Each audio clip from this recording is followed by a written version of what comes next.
Hello, welcome back to Stern. It's my pleasure to follow my wonderful colleagues. I actually am going to change the theme a little bit because while I'm heading a center focused on technology, my talk is going to be about some of the disappointments as well as opportunities related to technology. So I've started studying crowdsourcing in various forms about 10 years ago. It's a little bit after it itself got started, but my particular focus was on innovation. So in that sense, I'm going to talk on the themes similar to Deepak. And I think I'll also follow your format in terms of asking people to think about particular innovators. My particular innovators are pretty well known. If you want to think for a few minutes, what it is that makes, what do they all have in common? So it's people you might have heard about or heard about their innovation stories. And as you think about it, please don't think that they're all dead white men, because that's not what I'm going after here. But I'm sure some of you, as you're brainstorming, thinking like, what do we know about, in particular, the easiest probably is Henry Ford, a story, because that's a familiar story in much media, and that's that Henry Ford didn't really invent an assembly line. He kind of took an idea of an assembly line from meatpacking district and meat packers, right? And now that I give you the sort of the clue here, you can think about others, right? So Marco Polo brought a lot of innovation from another place, specifically China, right? And again, think about globalization stories that Rob told you, like that's a place-to-place innovation. Elvis Presley, if you're into music, listened and combined a lot of different genres and rhythms from all over the world, in particular from African rhythms. And Steve Jobs, now the most recent innovator, and if you've seen movies or read books, right, he really didn't invent much, right? A lot of the stuff like Lisa, the first personal computer, came from Xerox PARC and was improved upon, right? So you kind of see a theme here. And the theme is that we basically want to, innovation often comes from recombination of diverse ideas. And in general, if you go to Amazon and Google various books on innovation, and I just updated my list yesterday, but it's still very clearly themed around a particular topic, you would see that a lot of these books refer to some type of taking stuff from place A and applying it to place B. So borrowing brilliance is the most direct way of calling it, but you can think the Medici effect. You probably know that like, the innovation in the time of Renaissance was very much about cross-disciplinarity. In case you're wondering where a lot of my stories come from, I love the book by Andrew Hargett on breakthrough, how breakthrough happens. He talks about Ford's story and Edison's story in there. And biomimicry is copying innovation from biology. And you see several design thinking books here or IDEO books. It's well known that design thinking and IDEO in particular focus on integrating and combining ideas, not just on understanding user needs. So basically, where this is going is, right, if you want to be innovative and you want to innovate, you need to have a lot of diverse knowledge and understanding and access to diverse problems and know a whole bunch. And now here is a question to you. Do you know anybody in today's day and age who knows everything? And don't think about your father-in-law or your father.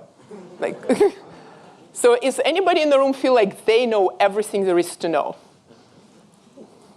All right, so I think at least one thing we teach you in Stern classes, you can't possibly know everything.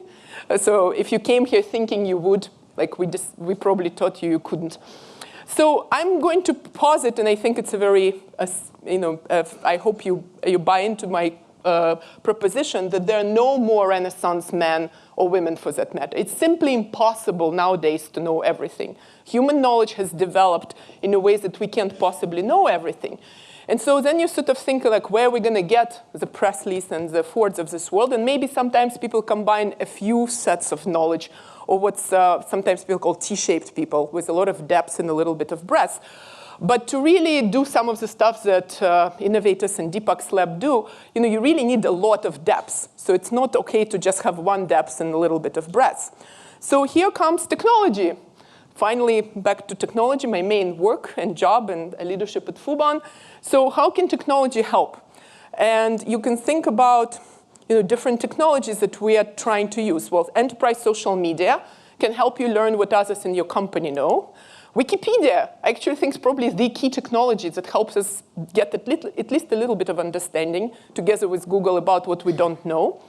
But more broadly, what if it's not just something that's already well known, already in your company? You know, online communities. Online communities can help us cross-pollinate, develop new knowledge, you know, care about some new topics. And then finally, the topic for today, for me, it's crowdsourcing. So crowdsourcing is this sort of, in innovation, has been seen as a panacea to this, you know, to this problem of needing a lot of diverse knowledge and not being able to have it in one person or not being able to have it in one company. So what kind of crowdsourcing sites focus on innovation? I know Deepak mentioned like Odesk. This is not necessarily about innovation, it's just about getting work done.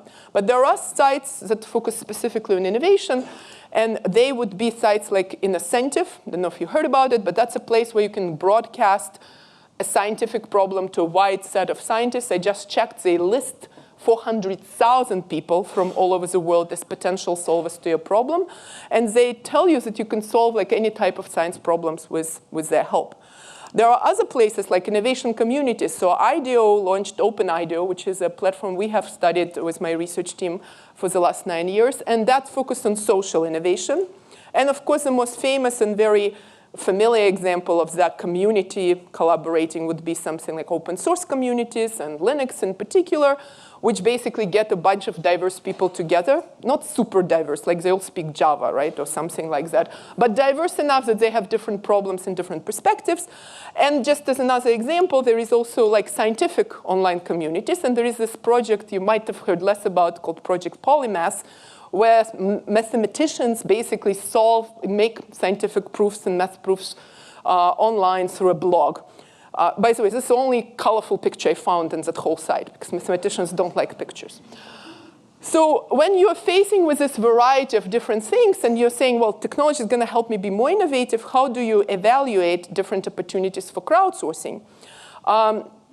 And basically, you can think about a few dimensions. Not that it's going to give you a full answer, but some of the dimensions for that, which I call sweet spot crowd framework, which I've developed, kind of look at things like how does crowd have relevant knowledge for generating solutions to my problem?